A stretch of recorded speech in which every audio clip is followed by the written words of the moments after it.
Hey everybody, my name is Julia Kohler and I'm here today to talk about health education reform. Yay! So, when we think about health education reform, I want us to think about how are we impacting the schools to have a more emphasis on educating the whole child. What is this educating the whole child? What is our whole self? So a good friend once told me to think about a pie and how we need to balance ourselves, and we have different pieces to the pie that make up our whole self. So a lot of times when we think about health, we think about just the physical sense. Elements. What are the issues going on in our body? How do we physically feel inside? Am I able to walk? Am I able to see? Am I able to do my work? Great. But there's so many other pieces to ourselves, and all those other pieces make up our whole health. So when I say holistic health, I want us to think about the whole piece. So physical is just a piece to that whole, just like fractions. On the opposite end of the spectrum of physical, we have nutrition. Oh, that's hard to see. Nutrition. Think about yum, yum, yum. Yummy food.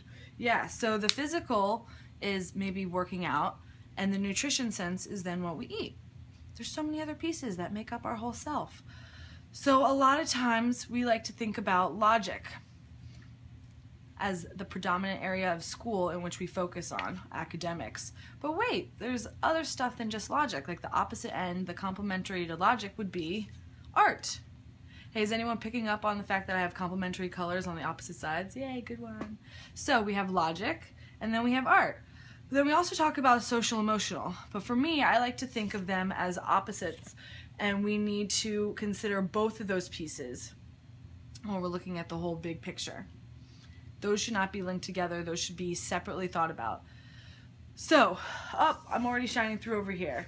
So physical is only 1/6 of ourselves, just like how any of these other pieces are only 1/6 of ourselves. But we predominantly focus on this logic when we're in school, right? So logic is only 17% of our whole self, but why are we mostly focusing on the academic sense when we're in the classroom, right? Like tests.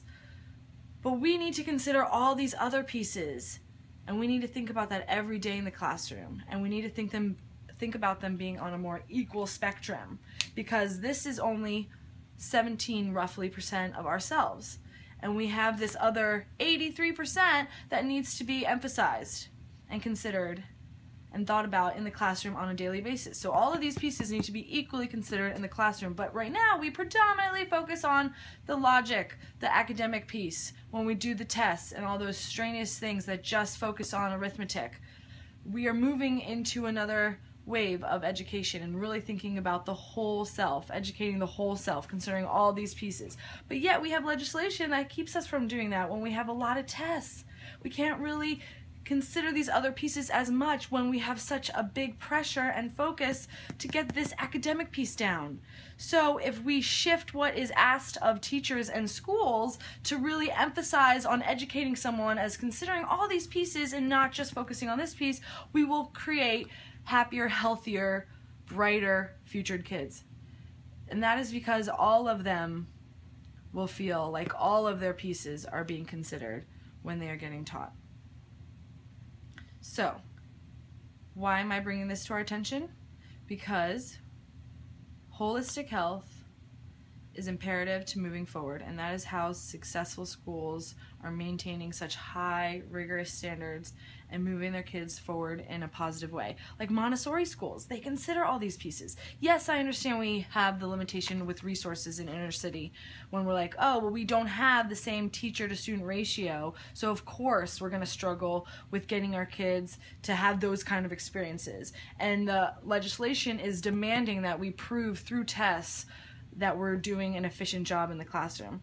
Okay, then we need to work together as a legislative background and the classroom background. We need to build the gaps between the two so that teachers are talking directly with the policymakers so we can have an understanding of what's realistic and relevant in the classroom and what needs to be emphasized more to have a successful, happy scholar, no matter what their background is, no matter what they're coming into the classroom with. If we actually are educating on all these pieces, even if we don't think they receive something from the home, or if we do think they receive something from the home, if we add these other pieces that we know are absolutely imperative to the success of someone, longevity for their whole life, then we will consider adding these elements to be a part of a balanced classroom and a daily lifestyle with all these pieces associated.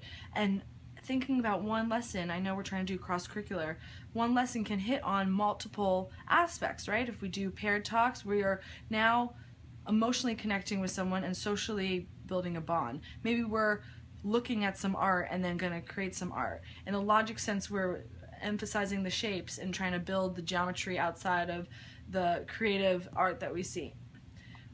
But how are we then adding some of these other pieces? How is nutrition something that we should even care about in the classroom? Well, it's something that we should care about because everything matters and all these pieces make for a happy, healthy person.